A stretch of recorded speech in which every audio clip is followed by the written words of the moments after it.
एक गोता लगाकर चला जाता। आज तुम्हारी कृपा से 108 बार गंगा में गोता लगाने का अवसर मिल गया। इससे बड़ा और क्या उपकार हो सकता। आनुकूल्येन सुखम, अनुकूलता का नाम सुख है। हम हमारे स्वभाव को बदलें, संसार नहीं बदलेगा। जिसका जो संसार का स्वभाव है उस स्वभाव में रहेगा। हम हमारी तरफ देखकर स्वयं को बदलने का प्रयास करें।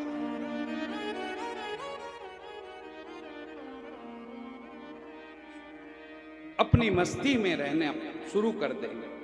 और मेरी मस्ती क्या है? निर्विकारता। मुझे कभी कोई परेशानी हो ही नहीं सकती। थूकने के बाद भी संत परेशान नहीं होते। और हमें किसी ने एक शब्द कह दिया कि बस नाक पर घूसा बैठा ही रहता है, तुरंत प्रकट होता है।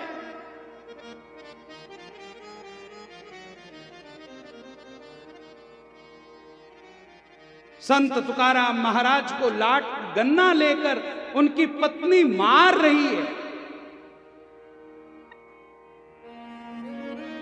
एक ही गन्ना लेकर आए हो, बाकी सब बांट कर आ गए बच्चों को। और क्रुद्ध होकर के पति को मारने लगे। ये पति भी बेचारा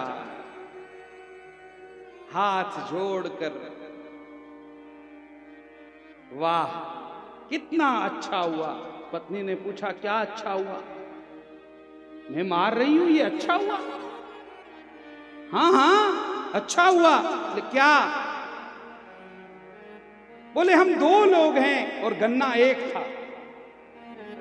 मैंने सोचा कि इस गन्ने को काटने के लिए कोई छुरी मंगानी पड़ेगी, इसको तोड़ना पड़ेगा, 2 टुकड़े करने पड़ेंगे। कितने दयालु हैं मेरे ठाकुर, अपने आप 2 टुकड़े कर दिए। ले एक तू खा ले, एक मैं खा लेता हूं।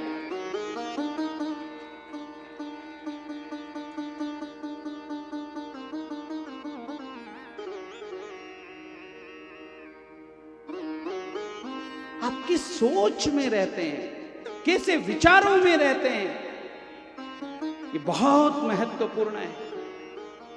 जीवन में सुख भी आएगा, जीवन में दुख भी आएगा। जीवन में गाली देने वाले भी मिलेंगे और जीवन में आपकी स्तुति करने वाले भी मिलेंगे, आपकी प्रशंसा करने वाले भी मिलेंगे। बस उस प्रशंसा को पचाना आना चाहिए, उस गाली को सुनना आना चाहिए।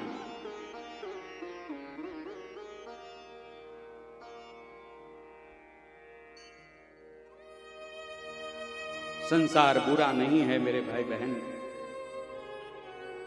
संसार अपने स्वभाव के अनुसार चल रहा है। मनुष्य ने अपना स्वभाव छोड़ दिया, संतों ने अपना स्वभाव नहीं छोड़ा। अपनी मस्ती में रहे। मुझे मेरी मस्ती कहां लेके आई, जहां मेरे अपने सिवा कुछ नहीं है, जहां मेरे अपने सिवा कुछ नहीं। ऐसी मस्ती में रहना ये संत का स्वभाव होता है। संकट आएंगे जीवन में, संकट जाएंगे जीवन में, उन संकटों को झेलना, उन संकटों का सामना करना, धीर बनकर, तितिक्षु बनकर उन सारे संकटों को झेलते रहना। और जो संकटों का सामना करता है वो वीर होता है, उसको विजयी होने का आशीर्वाद मिलता है। दुखों के पीछे भागो। जब तक आप दुखों के आगे आगे भागते जाओगे, दुख आपका पीछा नहीं छोड़ेंगे। स्वामी विवेकानंद एक स्टोरी सुनाते। एक बार मेरे पीछे बंदर लग गए। मैं आगे, बंदर पीछे। कहां बंदरों की दौड़, कहां मेरी दौड़। कुछ ही क्षणों में बंदर मुझे पकड़ने के लिए आ जाते। अब मैंने पीछे मुड़कर देखा बंदरों को पीछे पीछे आते हुए। अब मैंने सोचा बंदर की बराबरी मैं नहीं कर पाऊंगा। मैं उल्टा मुड़ा और अब बंदरों के पीछे भागने लगा। जो ही मैं बंदरों का पीछा किया, अब बंदर आगे और मैं पीछे। ये दुख भी इसी तरह के हैं। आप दुखों के आगे आगे भागोगे तो दुख भी आपके आगे आगे पीछे पीछे भागेंगे। और आपने यदि पीछे मुड़कर दुखों का सामना करना आरंभ कर दिया, दुख आपको छोड़कर चले जाएंगे, सारे कष्ट आपको छोड़कर चले जाएंगे। तपना पड़ता है जीवन में मेरे भाई बहन, सहन करना पड़ता है जीवन में। और विशेष बात यह है कि जितने भी हमारे दुष्ट हुए, दुर्जन हुए, उन्होंने सहना सीखा, उन्होंने सहन किया। सज्जन ने सहन नहीं किया, इसलिए सज्जन हारता गया। सज्जन यदि जीता है तो ईश्वर के सहारे जीता है, वो ईश्वर उसे बचा लेते हैं, इसलिए सज्जन जीत जाता है। और दुर्जन मेहनत के बल पर जीतता है। दुर्जन मेहनती होते हैं। 2-4 आतंकवादी आकर के 500,000 लोगों को कब समाप्त कर देंगे पता ही नहीं चलता। और उन 2-4 लोगों को हजारों पुलिस की टोली नहीं पकड़ पाती, क्योंकि उनका संगठन मजबूत है। कफन ओढ़ करके आए हैं।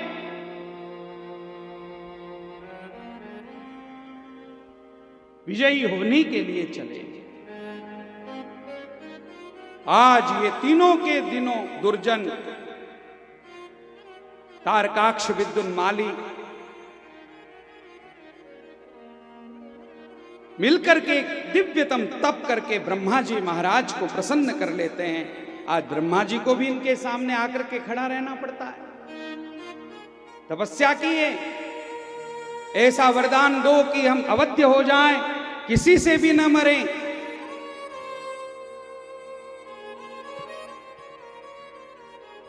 ब्रह्मा जी ने कहा, बेटा ये वरदान तो बूढ़े बाबा को भी नहीं मिला है, मुझे भी जाना पड़ता है।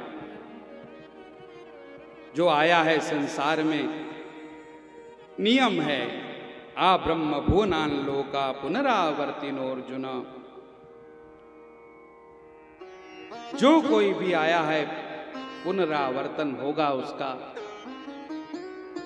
तो जन्मा है वो मरेगा, जातस्य ही ध्रुव मृत्यु ध्रुवम जन्म मृतस्य। इसलिए ये वरदान तो मैं नहीं दे सकता तुम्हें, मरना तो तुम्हें भी पड़ेगा। ब्रह्मा से लेकर चिंटी तक सबको मरना पड़ेगा। और कुछ वरदान मांगो। आज इन तीनों ने ब्रह्मा जी के साथ भी छल करके कहा, ठीक है, आप यदि हमें वरदान देना चाहते हो तो एक ऐसा वरदान दो कि हमारे पास रहने के लिए सुरक्षित कोई पुर नहीं है, और हमारे लिए 3 पुर बना करके दो। त्रिपुर, एक स्वर्णमय हो, एक रजतमय हो और एक लोहमय हो। एक ने सोने का मांगा, मुझे तो सोने का महल चाहिए। दूसरे ने कहा मुझे चांदी का चाहिए। तीसरे ने कहा मुझे लोहे का दे दो। इन 3 पुरों में वो राक्षस निवास करते थे, इसलिए उनको त्रिपुर कहते थे। इन तीनों का एक नाम था त्रिपुर। ब्रह्मा जी महाराज ने तीनों को वरदान दिया। तीनों पुरों में वो रहने लगे। सारी की सारी सुविधाएं उनके पास है। वरदान मांगते समय यह भी उन्होंने कहा था, भगवान महादेव के अतिरिक्त हमें कोई न मार सके। सारे के सारे देवता अत्यंत दुखी हैं त्रिपुरों के कारण। त्राहिमाम मची है सज्जनों में। और इन तीनों राक्षसों की विशेषता यह है कि ये प्रातः जल्दी उठते हैं, ब्रह्म मुहूर्त में उठ करके स्नान करके भगवान महादेव की उपासना करते हैं, जलाभिषेक करते हैं और जलाभिषेक करके पुण्यों की वृद्धि करते हैं। जब तक व्यक्ति का पुण्य शेष रहता है तब तक उसको कौन समाप्त कर सकता है? जब तक पुण्य है तब तक उसको कोई नहीं मार सकता। भगवान नारायण के पास में गए, भगवान नारायण ने कहा भैया मेरे तो वश की बात नहीं है इनको समाप्त करना। भगवान महादेव के पास चलते हैं। महादेव जी के पास में गए देवता, और देवताओं ने जाकर के महादेव जी से निवेदन किया कि त्रिपुर आपके उपासक हैं और हमें परेशान कर रहे हैं, घर विहीन होकर हम इधर उधर भाग रहे हैं, महाराज कृपा करो हम पर। महादेव जी ने कहा जब तक ये रुद्राभिषेक करते रहेंगे, मेरी उपासना करते रहेंगे, मेरे भक्त बन करके रहेंगे, तब तक मैं इनका कुछ भी नहीं कर सकता। तब भगवान नारायण ने कहा ठीक है, हम एक काम करेंगे, इनको शिवजी की पूजा से अलग करेंगे। भगवान नारायण छद्म वेश में आकर इनको कुछ गलत उपदेश देते हैं और गलत उपदेश इनके दिमाग में बैठ जाता है। शिवजी की पूजा से विहीन हो जाते हैं। जो रोज प्रातः काल 4 बजे उठ करके पूजा करते थे, वो 10, 11, 12 बजे जब मर्जी हो उठते हैं और शिवजी की पूजा करते हैं। कभी कर ली कभी नहीं करते। इस प्रकार से जब पूजा से भगवान महादेव से वो विरत होने लगे, तब सारे के सारे देवता महादेव के पास फिर पहुंचे और कहा भगवान अब तो आपकी भी अवहेलना करने लगे हैं वो दैत्य, अब तो हम पर कृपा करो। भगवान शंकर ने कहा मैं आप पर कृपा करने के लिए तैयार हूं, त्रिपुरों के साथ युद्ध करने के लिए तैयार हूं, लेकिन रथो नास्ति महादिव्यस तादृक् सारथिना सह, मेरे पास ऐसा कोई रथ नहीं है जिसमें बैठ करके मैं युद्ध कर सकूं। तो पहले मुझे ऐसा रथ दिया जाए जिसमें मैं विराजमान होकर युद्ध करूं। तो सारे के सारे देवता पशु बन गए और रथ बनकर भगवान महादेव को उस दिव्य रथ में बिठाया। उस दिन से भगवान महादेव का नाम पशुपति हो गया। पशुपति बनकर के महादेव आज युद्ध करने चले। देवताओं को पशु बनाकर भगवान महादेव युद्ध करने के लिए जो ही चले, त्रिपुरों ने महादेव आए हैं यह देखकर भगवान महादेव के साथ युद्ध करना आरंभ किया। तीनों दैत्यों का विनाश चाहते हैं महादेव, लेकिन महादेव जो बाण चलाते हैं वो बाण चलता ही नहीं, जहां का वहां रह जाता है।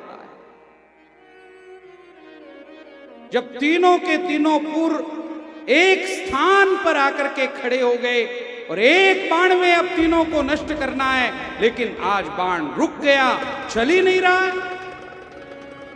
देवता पुकार रहे महादेव, अवसर आ गया है इन दैत्यों का नाश करने का, समाप्त करो इन्हें। लेकिन महादेव भी आज बंध चुके हैं, एक शक्ति से वो नहीं चला पा रहे हैं बाण। तब आकाशवाणी हुई और कहा युद्ध के आरंभ में गणपति का स्मरण आपने नहीं किया, और गणपति का जब तक आप स्मरण नहीं करोगे ये बाण नहीं चलेगा।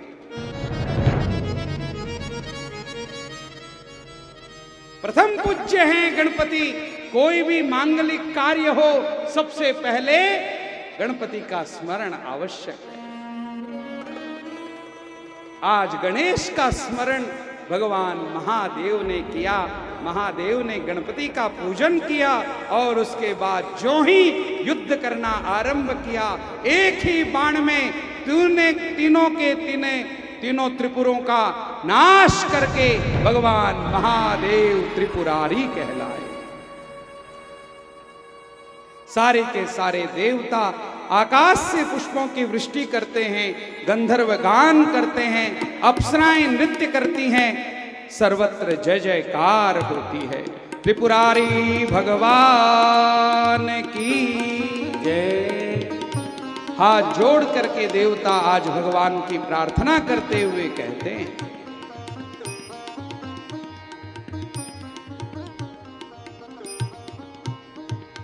महादेव महादेव महादेव महादेव।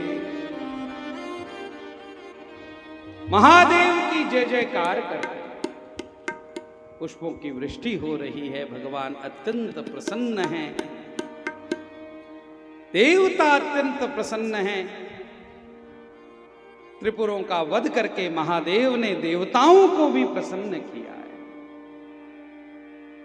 महादेव संकट हरने वाले हैं।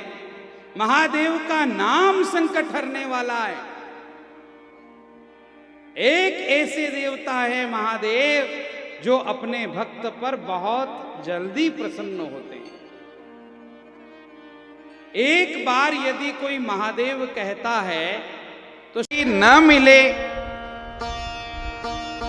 तो जल ही हाथ में लेकर उस जल को ही भस्म मानकर उसी से त्रिपुंड लगा ले।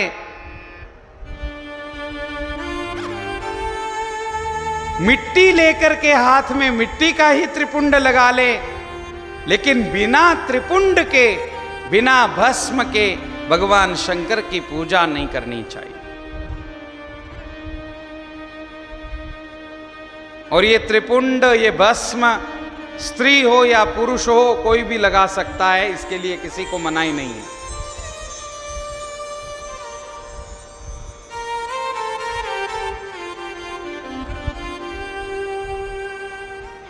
और भस्म के बाद रुद्राक्ष की माला पहनकर भगवान महादेव का पूजन किया जाए। बिना रुद्राक्ष धारण किए कोई भी स्त्री पुरुष भगवान महादेव का पूजन न करे। रुद्राक्ष धारण करने के लिए भी स्त्री पुरुष या किसी वर्ण की किसी के लिए मनाही नहीं है। हर कोई रुद्राक्ष धारण कर सकता है, वो चाहे स्त्री हो, चाहे पुरुष हो, या किसी भी वर्ण में उत्पन्न हुआ हो। रुद्राक्ष सबके लिए धारण करने योग्य है। और पूजा होने के बाद नमः शिवाय इस मंत्र का जप किया जाए।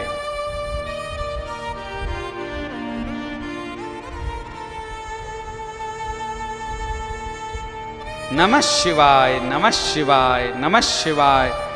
ये कम से कम 11 बार, 21 बार, 51 बार, 108 बार भगवान के सामने पुकार करके ही हमारी पूजा पूर्ण होती है। अपनी पूजा को विराम दे, भगवान के इस पंचाक्षर मंत्र को जप कर। जो कोई व्यक्ति 5 करोड़ इस मंत्र का जप कर लेता है, 5 करोड़ अपने जीवन में जो कोई भी जप कर लेता है, वो भगवान महादेव के समान बन जाता है।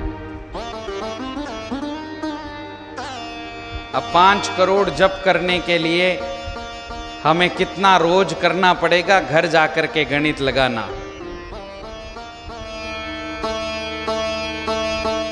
सदा शिव समो भवेत, भगवान महादेव के समान बन जाता है जो पंचाक्षर मंत्र का 5 करोड़ जप करता है।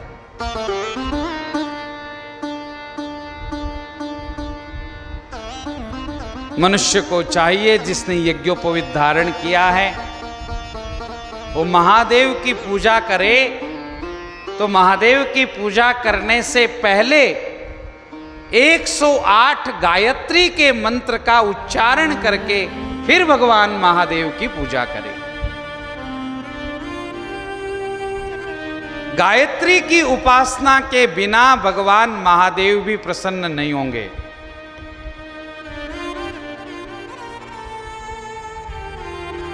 और ये गायत्री की उपासना केवल यज्ञोपवीतधारी लोग ही कर सकते हैं। बिना यज्ञोपवीत के गायत्री जी की उपासना नहीं होती। अब आजकल मंडल बन गए, करवा रहे हैं, कलयुग में सब चल रहा है, चलता रहेगा। लेकिन यहाँ व्यासपीठ से जो शास्त्र की बात है वो कहनी भी आवश्यक होती है। नीचे उतरने के बाद शायद दो लोग आकर कान भी पकड़ लें, महाराज ऐसी बातें क्यों करते हो आप? कहाँ लिखा है कि स्त्री को गायत्री का जप नहीं करना चाहिए?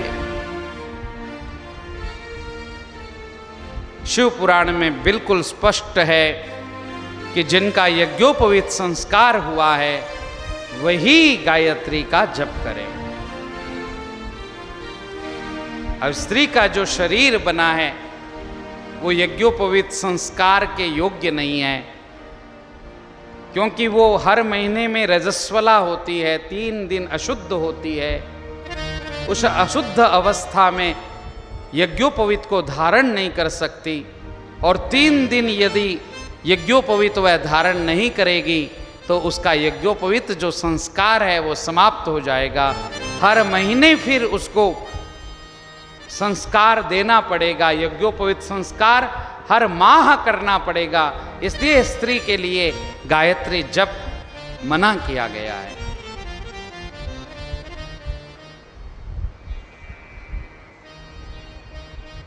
और स्त्री को मना कर दिया इसका मतलब उसको पुण्य से अलग कर दिया, ऐसी बात नहीं है।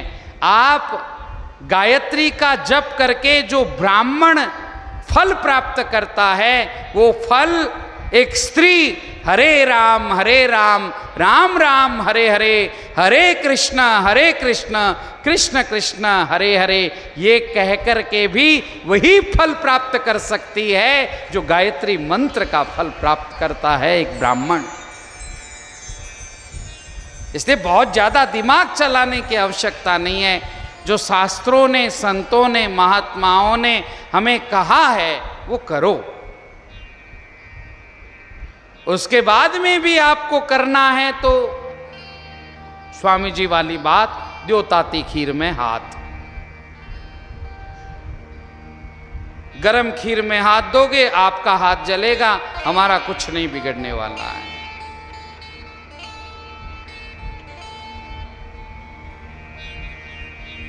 भगवान महादेव के कौन कौन से तीर्थस्थल हैं इसका भी वर्णन यहाँ पर बहुत सुंदर रीति से किया गया।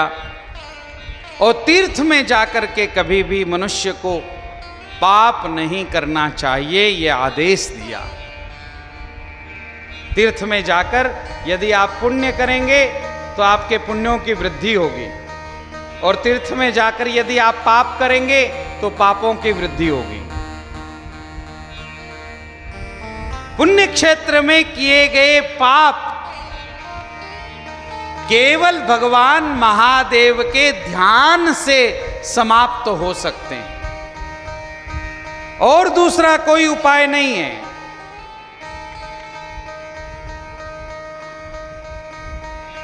ध्यानादेव ही तन्नश्चेत नान्यथा नासमृच्छति। ध्यान से, भगवान के ध्यान से मन की शुद्धि होती है, मन पवित्र बनता है।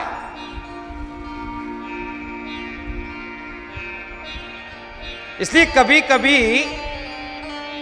प्रातःकाल जल्दी उठकर स्नान करके भगवान शंकर का ध्यान करें, मन से शिव जी की पूजा करें।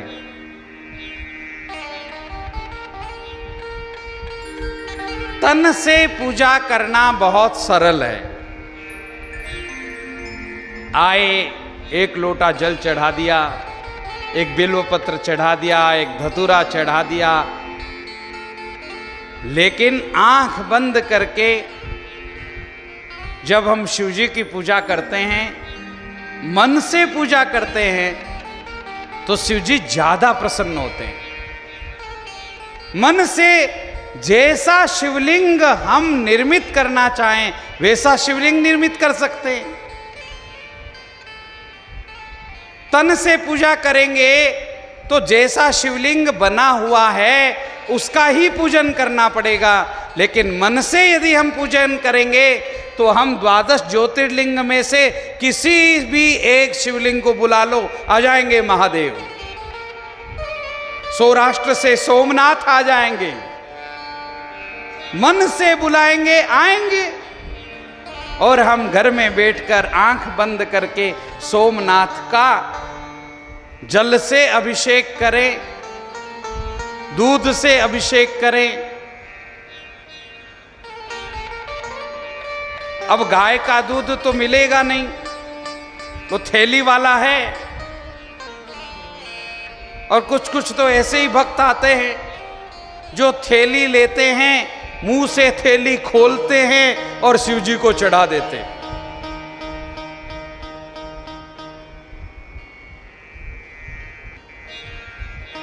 ये दूध है या नहीं इसमें भी शंका है, लेकिन मन से जब आप भगवान महादेव का पूजन करेंगे तो अच्छी सी एक गीर गाय खड़ी करिए दूध वाली, और अपने हाथों से उसका दूध निकालिए मन ही मन। मानसिक पूजा का बहुत फल है।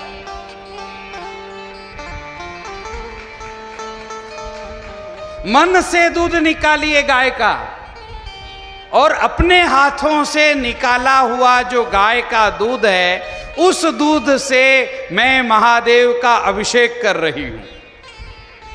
और 1 लीटर 2 लीटर 5 लीटर 10 लीटर नहीं, 108 लीटर दूध से अभिषेक कर रही हूं। हींग लागे ने फिटकरी रंग चोखो आवे। 1 रुपया लगेगा नहीं, जितना मन में इच्छा है उतने लीटर दूध का अभिषेक करिए।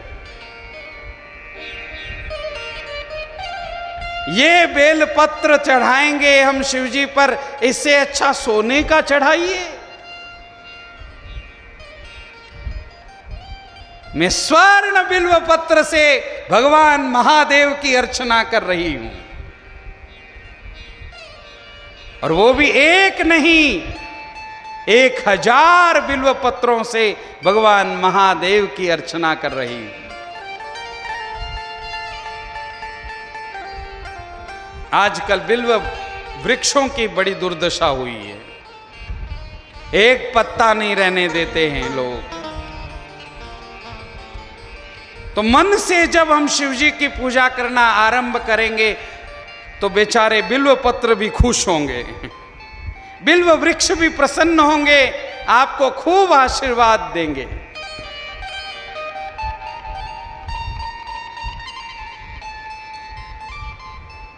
कमल का पुष्प भगवान महादेव को बहुत प्रिय है, लेकिन कमल का पुष्प मिलता नहीं। मन से कमल पुष्प को निर्मित कीजिए और 1000 कमल पुष्प भगवान महादेव के चरणों में अर्पित कीजिए। मन से यदि ये करेंगे तो संभव है, तन से ये संभव नहीं।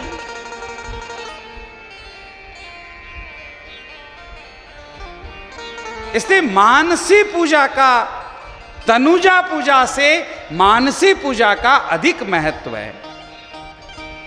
ध्यान करके हम भगवान महादेव का पूजन करके अपने समस्त पापों को नष्ट कर सकते हैं। किसी तीर्थ में जाने के बाद यदि हमारे द्वारा कोई पाप हो गया है तो हम भगवान महादेव का ध्यान करके उस पाप को मिटा सकते हैं। दान करने से धन की शुद्धि होती है, ध्यान करने से मन की शुद्धि होती है, और उपवास करने से, व्रत करने से तन की शुद्धि होती है, जप करने से वाणी की शुद्धि होती है। बहुत ज्यादा बोलते बोलते बोलते बोलते वाणी भी अशुद्ध हो गई है। जो बहुत बोलते हैं ना, वो सत्य नहीं बोल सकते।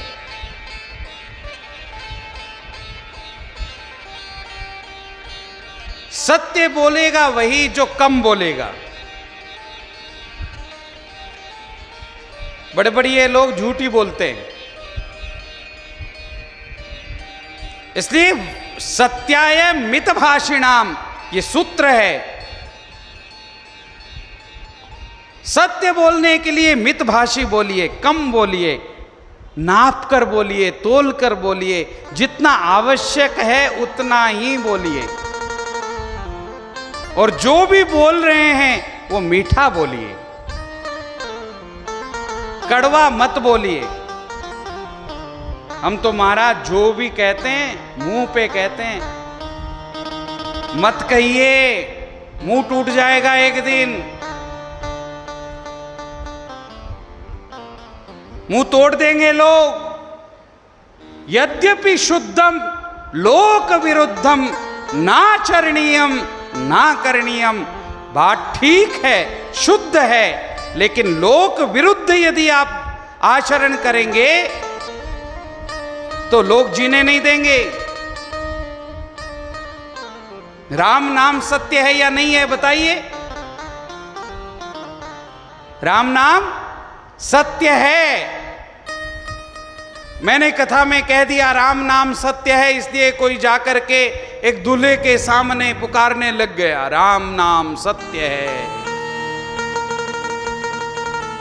वो घोड़ी पर बैठ करके पढ़ने के लिए, विवाहने के लिए जा रहा है और ये गा रही है राम नाम सत्य है। मार खाएगा कि नहीं खाएगा? सबसे पहले तो दूल्हा ही नीचे उतर करके देगा कान के नीचे। ये कौन सा गीत गा रही है तू? अरे राम नाम सत्य है, ठीक है, लेकिन कहां बोलना चाहिए इसका भी तो विवेक जरूरी है।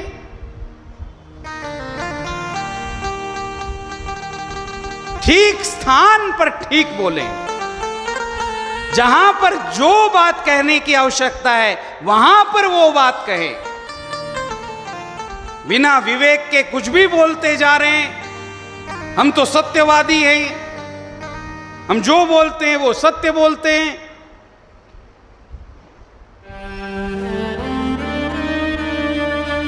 सत्याय मितभाषिणाम, सत्य को बचाने के लिए कम बोलिए, माप कर, तोल कर और प्रिय बनाकर बोलिए। हमारी भारतीय संस्कृति एक ऐसी संस्कृति है मेरे भाई बहन कि हमारे हर आचरण को उसने पूजा बना दिया। हमारा बोलना भी पूजा है। यद्यत् कर्म करोमि तत्तदखिलम शंभो तवाराधनम। मैं जो कुछ भी कर्म करूं वो सब तुम्हारी आराधना है, वो सारी तुम्हारी पूजा है। मैं बोलती भी हूं तो तुम्हारे अभिषेक के मंत्रों का उच्चारण कर रही हूं, इस भाव से बोलिए।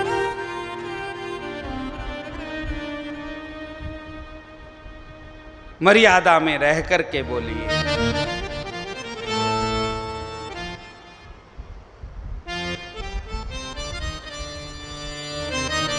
वाणी के द्वारा तप करते रहिए। अनुद्वेग करम वाक्यम सत्यम प्रियहितम चयत स्वाध्यायाभ्यसनम चैव वांग्मयस्तप उच्यते। ये वाणी का तप है। मेरे द्वारा किसी को भी किसी भी प्रकार का मेरे बोलने से उद्वेग न पहुंचे, कष्ट न पहुंचे। ये पहली बात है। बोलते समय ध्यान रखने की सबसे पहली बात यह है कि मेरे बोलने से किसी को पीड़ा न पहुंचे। अनुद्वेग करम वाक्यम, फिर सत्यम, फिर प्रियम, फिर हितम।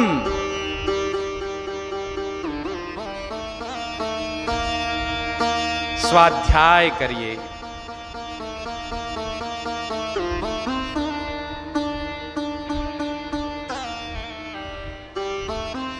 हमारा बोला हुआ भी तप हो जाएगा, हमारा चलना तप हो जाएगा। कर चरण कृतम वाक् कायजम कर्मजम वा श्रवण नयनजम वा, जो कुछ भी मैंने मेरे इंद्रियों से किया है वो सब कुछ आपकी पूजा है।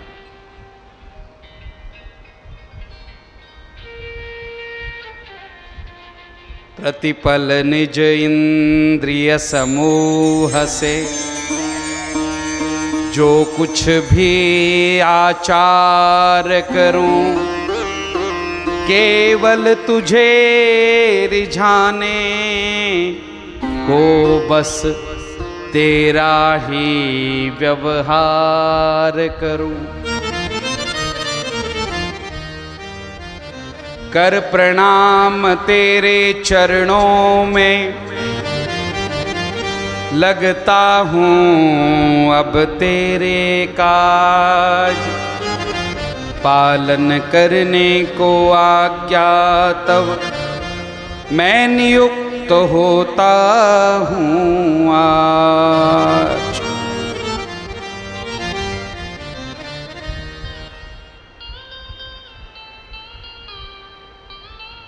तो जप करके अपनी वाणी को हम शुद्ध बना सकते हैं।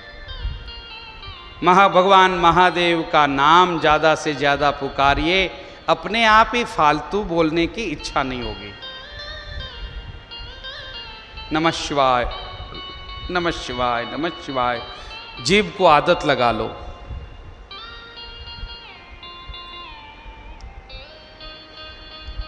इसके पश्चात कहते हैं धर्ममय अपना जीवन बनाओ।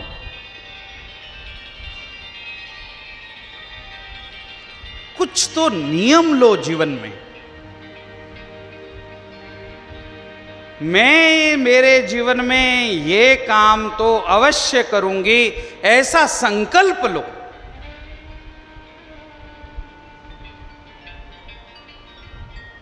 जिसके जीवन में नियम नहीं है उसका जीवन बेकार है। उठने का कोई नियम नहीं। कितने बजे उठते हो? बोले बच्चों की स्कूल रहती है तो जल्दी उठ जाते हैं। सैटरडे संडे को कोई टाइम नहीं है।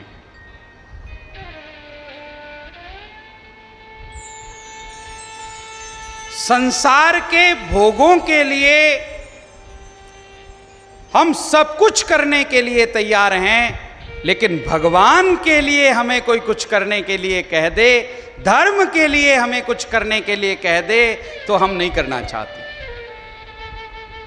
5 बजे सुबह बच्चे को टिफिन बना करके देना है, इसलिए हम उठने के लिए तैयार हैं, लेकिन 5 बजे उठ करके भगवान की सेवा करनी है, इसके लिए कोई उठने को तैयार नहीं है। एक दिन तो समय मिलता है, एक दिन का समय, 2 दिन आराम का मिला है, उस 2 दिन तो कम से कम आराम करने दीजिए।